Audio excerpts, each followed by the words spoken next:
Hello Sumit बेटा, आम्ही काही वेळातच रेल्वे स्टेशनवर पोहोचत आहोत. तिकडून सुमित म्हणाला, ओके बाबा, मी पण ऑफिसमधून निघतोय. 10 मिनिटात मी तुम्हाला स्टेशनवर घ्यायला येतो. तोपर्यंत तुम्ही दोघं वेटिंग रूममध्ये बसा. असं म्हणत सुमितने तिकडून कॉल डिस्कनेक्ट केला. ट्रेनमध्ये बसलेले मनोहरजी आणि त्यांची पत्नी सविताजी यांनीही त्यांच्या बेगा आणि सुटकेस मोठ्या उत्साहाने उचलल्या, कारण आता दिल्ली स्टेशनवर येणार होते. गाडीनेही आता तिचा स्पीड कमी केला होता. सविताजी मनोहरजींना म्हणाल्या, ही 5 वर्ष कसे निघून गेले हे कळालं सुद्धा नाही. आता आपल्याला गुड्डूही बोलू लागला आहे. मनोहरजी हसले आणि म्हणाले, हो, जर त्यांनी फोनवर सांगितले नसते की बाबा 5 दिवसांनी माझा वाढदिवस आहे, तर मी आलो नसतो. 3 वर्षाचा लहानसा गुड्डूने आपल्या गोड आणि निरागस आवाजात आजोबांना वाढदिवसासाठी बोलावले होते. तेव्हा मनोहरजी नाकारू शकले नाहीत. मग आपली सर्व नाराजी विसरून त्यांनी दिल्लीला येण्याचा निर्णय घेतला. जर गुड्डूने आपल्याला सांगितले नसते तर आपण आलोच नसतो, असे मनोहरजींचे मत होते.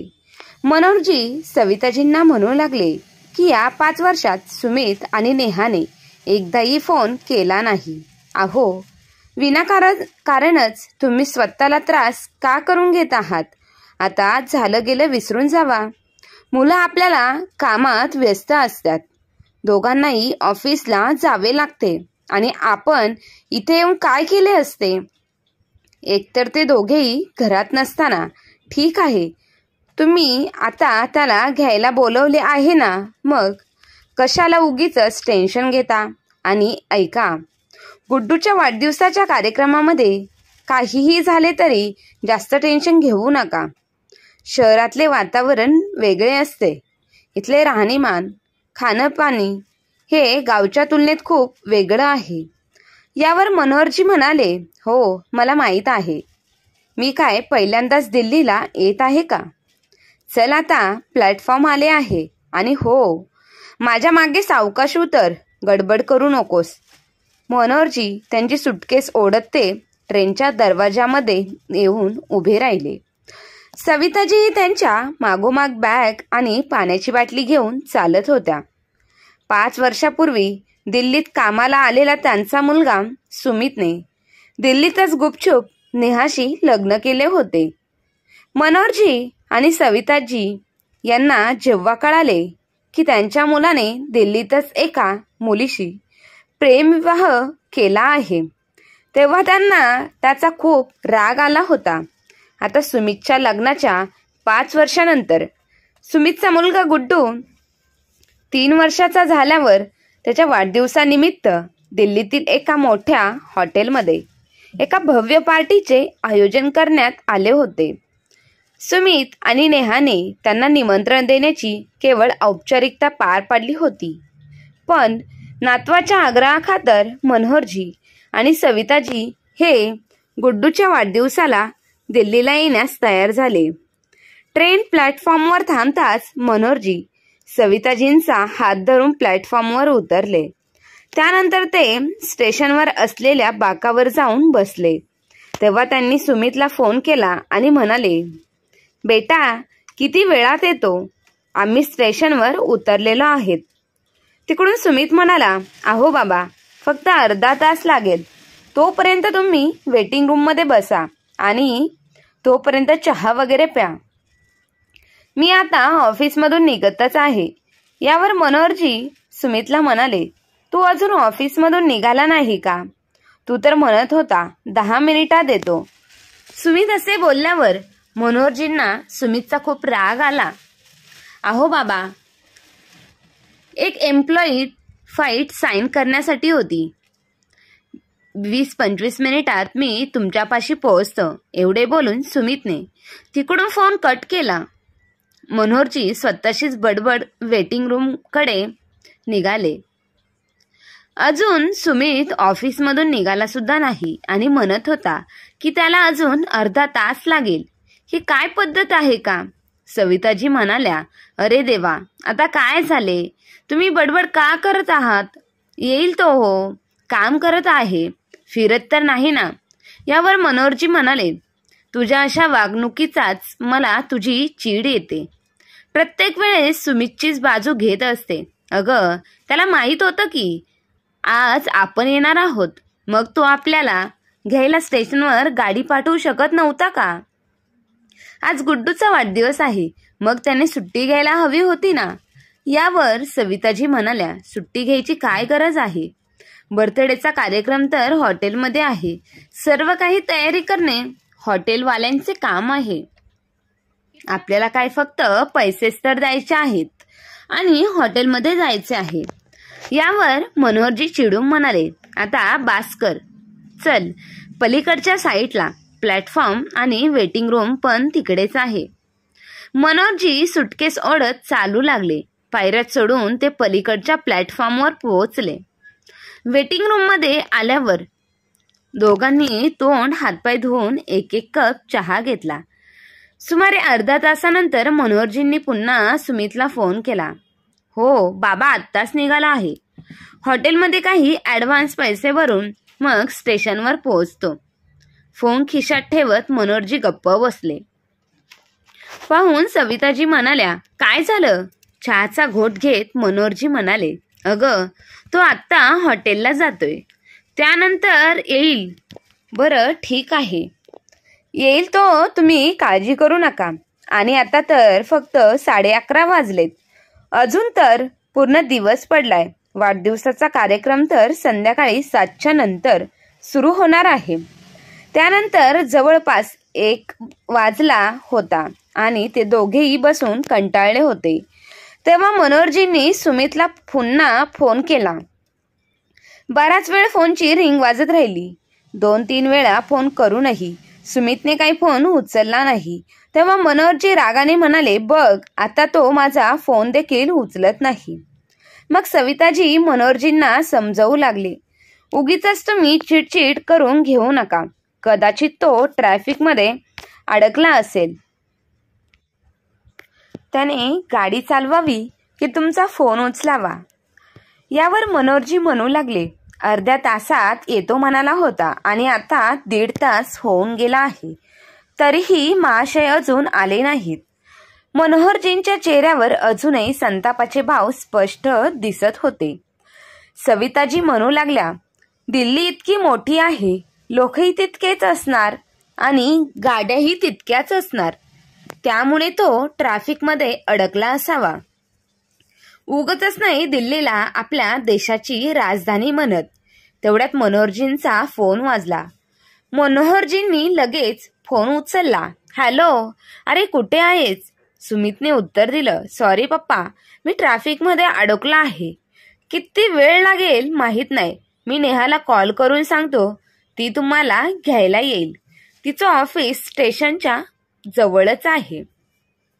जर तिचे ऑफिस स्टेशन जवळ आहे तर मग तू तिला आधी सांगू शकत नव्हता का? ठीक आहे, आम्हाला बसून बसून कंटाळा आलाय, असे म्हणत मनोहरजींनी फोन ठेवला आणि ते सविताजींच्या जवळ येऊन बसले आणि नेहाची वाट पाहू लागले. वाट बघत बघत 1 तास असाच निघून गेला. सुमारे 3 वाजले होते. तेव्हा संयम गमावून मनोहरजी म्हणाले, मला खूप भूक लागली आहे आणि माझ्या गोळ्याही मला घ्यायच्या आहेत. हे लोक कसले नाटक करत आहेत काय माहीत नाही. ऑफिस जवळ असूनही सुनबाई अजून येऊ शकली नाही. चांगलेच आम्हाला फसवण्याचे काम चालू आहे. सविताजी म्हणाल्या, अहो, सुमितने आपल्याला त्याच्या घराचा ॲड्रेसही सांगितला नाही, नाहीतर आपण स्वतः तिथे गेलो असतो. तुम्हाला खूप सहज राग येतो. कोणी आपले काम पूर्णपणे सोडून इथे कसे येऊ शकते? येईलच ती, असो, आपण तिला पहिल्यांदाच बघू. आतापर्यंत मी तिला फक्त फोटोंमध्ये पाहिलं आहे. बरं, आता काहीतरी खावा, म्हणजे पोटाला जरा बरे वाटेल आणि तुम्हालाही तुमच्या गोळ्या सुद्धा घेता येईल. असं म्हणत सविताजींनी बटाट्याची भाजी, पुरी आणि लोणचे डिस्पोजेबल प्लेटमध्ये काढले आणि ते ताट मनोहरजींना दिले. त्यांना खूप भूक लागली होती म्हणून सर्व काही विसरून मनोहरजींनी बटाट्याची भाजी आणि पुरी खाल्ली. त्यानंतर जेवण वगैरे झाल्यावर त्यांनी काही वेळानंतर 1 कप चहाची ऑर्डर दिली आणि मग ते परत नेहाची वाट पाहू लागले. सुमारे 20 मिनिटांनी सुमितने पुन्हा कॉल केला. हॅलो पप्पा, नेहा आता स्टेशनवर पोहोचतच आहे. कृपया तुम्ही चौकशी कार्यालयाजवळ जाऊन थांबा. मनोहरजींनी ताबडतोब सविताजींना उठवले आणि त्यांची सुटकेस, बॅग वगैरे घेऊन ते चौकशी कार्यालयाजवळ पोहोचले. सुमारे अर्धा तास चौकशी कार्यालयाजवळ उभे राहून कंटाळा आल्यावर ते जवळच्या बाकावर जाऊन बसले आणि घड्याळाकडे बघत ते सविताजींना म्हणाले, बघ 3:30 वाजले आहेत आणि ह्या लोकांना आपली जरा सुद्धा काळजी नाही. तेव्हा अचानक सविताजींच्या पोटात दुखू लागले. सविताजींच्या चेहऱ्याकडे बघत मनोहरजी म्हणाले, तू ठीक तर आहेस ना? सविताजी वेदनेने तोंड फिरवत म्हणाल्या, मला कळत नाही का अचानक मला पोटदुखी आणि डोकेदुखीचा त्रास होऊ लागला आहे. यावर मनोहरजी म्हणाले, आपण वेटिंग रूम मध्ये जाऊ आणि तू तिथे थोडा वेळ आराम कर. नेहा आल्यावर मी तिला तिथे बोलवतो. अहो, तुम्ही सुमितला तिचा नंबरही विचारला नाही. त्यानंतर दोघेही वेटिंग रूम मध्ये परतले. सविताजींना मनोहरजींनी बाकावर झोपवण्याचा प्रयत्न केला, पण तोपर्यंत इतर प्रवासी येऊन बसले होते. तिथे फक्त बसण्यापुरतीच जागा उरली होती. मनोहरजींनी बाहेर येऊन पुन्हा एकदा सुमितला फोन केला, पण त्याचा नंबर नॉट रिचेबल येत होता. त्यामुळे थकून मनोहरजी एका कोपऱ्यात जाऊन बसले. आता 4:30 वाजले होते. सविताजींच्या चेहऱ्यावरून स्पष्ट दिसत होते की त्यांची वेदना वाढत आहे. आता मनोहरजींना काळजी वाटू लागली होती. त्यांनी पुन्हा एकदा सुमितला फोन केला. हॅलो बेटा, तुझ्या आईची तब्येत बिघडली आहे, लवकर ये. तिकडून एका महिलेचा आवाज आला. तुम्ही कोणाला फोन केला आहे आणि तुम्ही कोण आहात? बेटा, मी सुमितचे वडील. तू नेहा आहेस ना? हो, मी नेहा, पण मी तुम्हाला ओळखत नाही आणि हा सुमित कोण आहे? एवढे बोलून कॉल कट झाला. मनोहरजी आश्चर्यचकित होऊन म्हणाले, थोड्या वेळापर्यंत या नंबरवर सुमित बोलत होता आणि आता अचानक रॉंग नंबर कसा काय झाला? त्याच्या चेहऱ्यावर दुःख आणि संतापाचे भाव स्पष्ट दिसत होते. सविताजी सुद्धा आतापर्यंत रडकुंडी आल्या होत्या. मनोहरजी काही औषधे घेण्यासाठी स्टेशनच्या बाहेर गेले. इकडे तिकडे बघूनही त्यांना मेडिकल काही दिसलेच नाही. तेव्हा त्यांनी येणाऱ्या जाणाऱ्यांना विचारून थोड्या अंतरावर असलेल्या मेडिकल स्टोअरमध्ये पोहोचले, पण मेडिकलवाल्यांनी असे कोणतेही औषध देण्यास नकार दिला आणि डॉक्टरांना भेटण्याचा सल्ला दिला. मनोहरजींना वाईट वाटत होते. इकडे तिकडे बघत त्यांनी रस्ता क्रॉस केला आणि स्टेशनच्या दिशेने निघाले. मग खिशातून फोन काढून सुमितला पुन्हा फोन केला. हॅलो सुमित बेटा, तुझ्या आईची तब्येत बिघडली आहे, कुठे आहेस तू? त्यांचे बोलणे पूर्ण होण्याच्या आधीच तिकडून ती व्यक्ती म्हणाली, सॉरी, रॉंग नंबर. हे ऐकून ते गप्प झाले आणि नाराज चेहरा घेऊन ते स्टेशनवरून वेटिंग रूममध्ये आले. वेदनेने सविताजी अजूनही कणत होत्या. सविताजी मनोहरजींना विचारू लागल्या, सुमितला अजून किती वेळ लागेल? मनोहरजी काही बोललेच नाहीत. फक्त सविताजींना एवढेच विचारले की तुला खूप त्रास होतो का? सविताजींनी फक्त हो मध्ये मान हलवली आणि त्यानंतर सविताजींनी पुन्हा विचारले, सुमितला अजून किती वेळ लागेल? तेव्हा मनोहरजी म्हणाले, तो येईपर्यंत आपण बाहेर एखाद्या डॉक्टरांना दाखवून येऊ. त्या म्हणाल्या, अहो सुमित कधी येणार? तुम्ही का टेन्शन घेता? सुमितला येऊ द्या, तो येऊन जाईल मला हॉस्पिटलमध्ये घेऊन. नजर चोरत मनोहरजी सविताजींना म्हणाले, माहीत नाही तो कधी येईल आणि अजून किती वेळ तू हे सहन करणार. चल आपण बाहेर जाऊ, नक्कीच कोणते तरी हॉस्पिटल दिसेल. सविताजी कसेबसे उठून उभ्या राहिल्या, पण पायात ताकद नसल्यामुळे त्यांना चालता येईना. त्या म्हणू लागल्या, मला असे वाटते की माझ्या पायात जीव उरलाच नाही. मनोहरजी म्हणाले, अगं धीर धर, चल मी तुला आधार देतो. नाही सोडा, मला झोपायचे आहे. सविताजींनी डोळे मिटले आणि बाकावर लोळू लागल्या. मनोहरजी खूप अस्तव्यस्त झाले होते. कसे तरी सविताजींना तिथेच आडवे करून त्यांनी फोन काढला आणि अनिच्छेने सुमितचा नंबर डायल केला. पण आता फोन नॉट रिचेबल लागत होता. सविताजींचा वेदनांनी ग्रासलेला चेहरा पाहतच असहाय्य मनोहरजींचे डोळे भरून आले. वेटिंग रूमचा एक सहाय्यक बराच वेळ त्यांची अवस्था पाहत होता. मनोहरजी रुमालाने आपले डोळे पुसत होते. तेव्हा तो सहाय्यक त्यांच्या जवळ आला आणि म्हणाला, काय झाले काका, काही प्रॉब्लेम आहे का? मनोहरजी ओल्या डोळ्यांनी आपली सर्व कथा त्या सहाय्यकाला सांगितली. तेव्हा तो म्हणू लागला, हो काका, तुमच्या बोलण्यावरून असे वाटत आहे की कदाचित तुमचा मुलगा आणि सून तुम्हाला घेऊन जाणारच नाहीत. यायचेच असते तर आतापर्यंत कधीच आले असते. मला माहीत आहे की तुम्ही बरेच तास त्यांची वाट पाहत आहात. आता तुम्ही माझं ऐका. आधी काकूंना डॉक्टरांकडे घेऊन जावा आणि मग गाडीत बसून घरी परत जावा. ही शहरे जितकी मोठी तितकीच इथल्या लोकांची मने लहान आहेत. माझ्या ओळखीचे एक डॉक्टर आहेत, मी त्यांना बोलावून घेतो. एवढे बोलून तो सहाय्यक निघून गेला. मनोहरजी सविताजींच्या चेहऱ्याकडे बघत राहिले आणि त्या सहाय्यकाचे शब्द आठवत राहिले. सुमारे 10 मिनिटांनी ते सहाय्यक डॉक्टरांसह परतले.